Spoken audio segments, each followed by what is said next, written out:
Dikit ya, kita ngobrol sedikit Berapa, ya. 10 menit ya? Iya, boleh 10 menit. Di atas saya mana? Di sini boleh sedikit mungkin Bang. Oke Bang Arteria, kita dengar, ini kan salah satu caranya DPR untuk kemudian mengedukasi publik quote unquote. Saya dengar dari awal, dari semua isu mosi tidak percaya yang sudah dialamatkan ke DPR, Abang masih menaruh keyakinan tinggi bahwa wajah baru DPR akan menutupi semua kekurangan-kekurangan yang coba diperbaiki. DPR adalah institusi yang paling konsisten dan menjadi benteng yang terakhir untuk memperjuangkan kepentingan rakyat. Nah, ini saya lebih mengajak semua pihak untuk lebih bisa membangun dialektika kebangsaan yang sehat. Kami nggak apa-apa dikoreksi, tapi kalau kita dicaci maki, kemudian kita dijadikan pesakitan, seolah-olah harus bertanggung jawab dengan perbuatan-perbuatan yang nggak pernah kami lakukan. Ya, dikatakan kita buat undang-undang politik transaksional. Dikatakan DPR-nya malas, DPR-nya tidur. Coba lihatlah, sedih sekali. Bayangkan teman-teman, hanya di Republik inilah ya yang presidennya bisa dibully sedetik sekali. Siapa sih yang politik transaksional, siapa sih yang tidur, siapa sih yang malas? Abang nggak tidur, abang nggak malas, abang nggak politik transaksional. Tapi kan 550 sekian lain bagaimana? Itu kan dipertanyakan. Kita nggak sedikit juga Bang Arteria temu meme-meme dari sosial media yang memotret anggota DPR tidur dan lain-lain. Mohon maaf, itu sebenarnya tidak etis. Tapi itu yang menjadi sebuah bukti di zaman era post-truth ini. Kita nggak menutup mata bahwa DPR ini harus kita benahi. Kami sedang membuat tim namanya tim reformasi parlemen.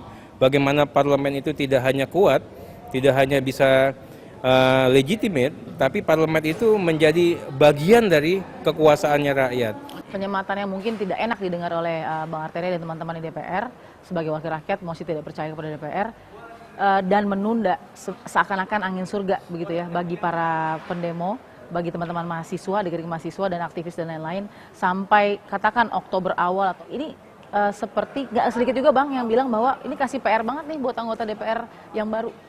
Oh, saya nggak melihatnya begitu. Pertama ada beberapa hal. Kita apresiasi aksi mahasiswa. Saya tidak mengatakan bahwa aksi mahasiswa itu kontraproduktif. Saya katakan selalu produktif. Oleh karenanya mahasiswa nih yang demo-demo ini tanpa mereka sadarin kita kawal, kita lindungi, kita pantau betul kenyamanannya mereka untuk berunjuk rasa. Ya, artinya kita juga coba meyakinkan semua pihak bahwa kami ini memang betul-betul wakilmu ya. Kalian ini adalah rakyat kita yang pastinya kami ayomi, kami cermati keinginannya masing-masing. Terkait dengan kehadiran wajah-wajah baru, ya seolah-olah dibebani dengan pekerjaan rumah sebelumnya. DPR ini kan selaku institusi, ya. Di DPR itu punya yang namanya fraksi-fraksi, ya. Kerja-kerja DPR itu ada di Balek, kemudian ada juga di komisi. Semuanya itu akan terdistribusi oleh pasukan-pasukan masing-masing fraksi yang ada di DPR. Nah, kebetulan kalau kami di Komisi 3 ini kan kita dari 50-an orang, 34-nya jadi lagi.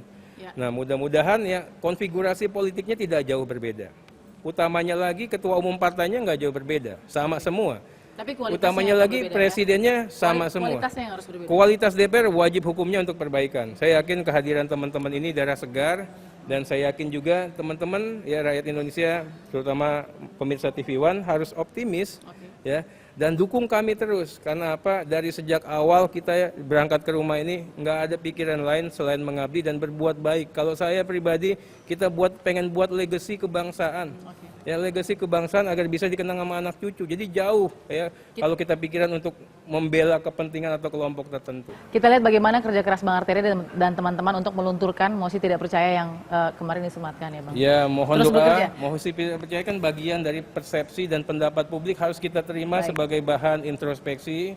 Mudah-mudahan dengan masukan itu DPR bisa lebih aware lagi, bisa benahi dirinya semakin lebih baik lagi, bisa juga berdisiplin dalam bersikap, berbuat dan bertutur kata sehingga menjadi lembaga dan menjadi anggota yang lebih dipercaya oleh masyarakat. Bang Arteria terima kasih. Kita akan temukan fakta berikut. Harapannya kepada para wakil rakyat baru di periode berikutnya. Harapannya banyak sih. Masih banyak aspirasi masyarakat kita yang belum terserap. Misalnya yang baru-baru ini yang lagi marak ini pemberantasan korupsi. Ya, ini kan lagi marak betul-betul undang-undang KPK-nya, benar. Apa yang diharapkan dari undang-undang KPK tetap diteruskan atau tetap diteruskan untuk pemberantasan korupsi. Halo Mbak, namanya siapa? Saya Puput, Mbak. Oke, Mbak Puput. Kita besok akan pelantikan anggota DPR yang baru. dikatakan sebagian besar juga orang-orang baru nih. Nah, harapannya Mbak sebagai masyarakat apa terhadap mereka? Karena saya mewakil kalangan masyarakat aja ya Mbak ya. Menurut saya karena lagi pada lagi musim-musim demo juga ya Mbak ya, agak-agak sulit juga.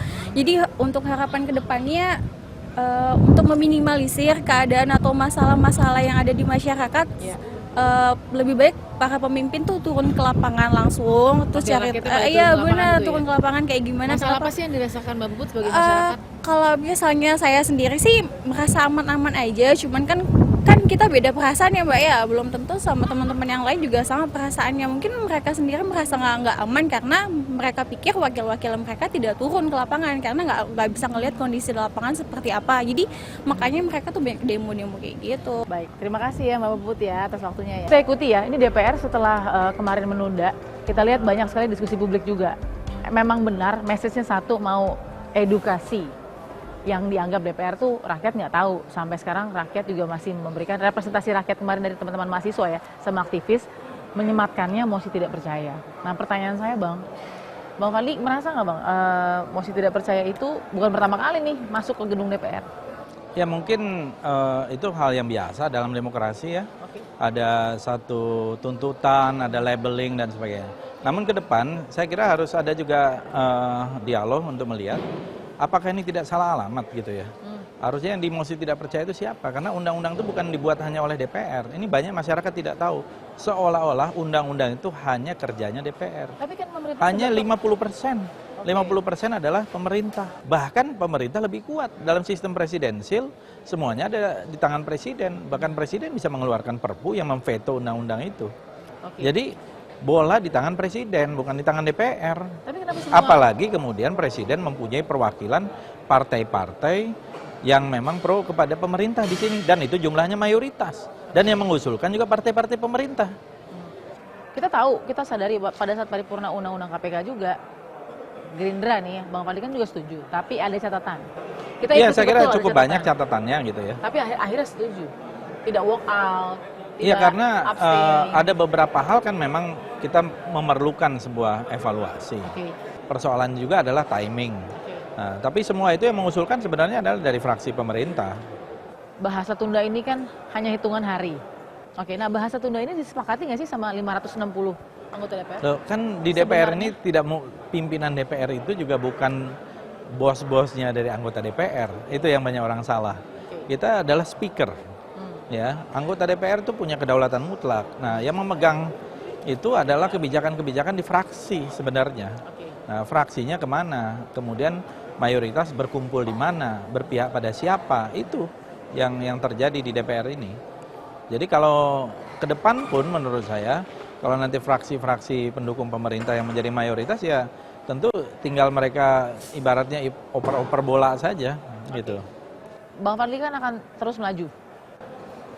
Saya terpilih menjadi anggota DPR. Ya kita lihat. Nih kan, terus melaju walaupun konfigurasi pimpinan nanti. Ya kita nggak tahu. Pokoknya nanti. Tentu ya saya kira saya sih tetap akan berpihak kepada rakyat.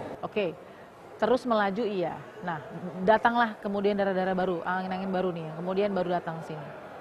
Optimis nggak dengan, mohon maaf juga nih Bang Fadli, konfigurasinya kan berat sebelah nih.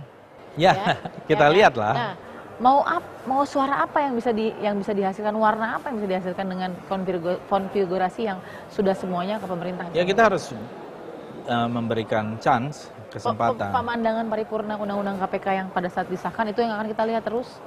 Setuju bisa jadi, catatan, bisa jadi begitu. Karena kami kan minoritas. Gerindra kan minoritas. Mau menolak berapa kali kita walk out di dalam masa persidangan, termasuk pengambilan keputusan tentang undang-undang pemilu, undang-undang pilkada dan lain-lain, termasuk ormas. Itu walk out semua ya? Walk out semua. Ya, karena namanya kita ini politik, ya perjuangan politik adalah seperti itu. Mayoritas yang menentukan. Puas nggak Bang Fadli dengan seperti itu? Ya tidak puas lah. Nah kalau 5 tahun sudah bisa diprediksi kayak gitu iramanya. Ya tapi kalau tidak puas, apakah artinya kita berhenti?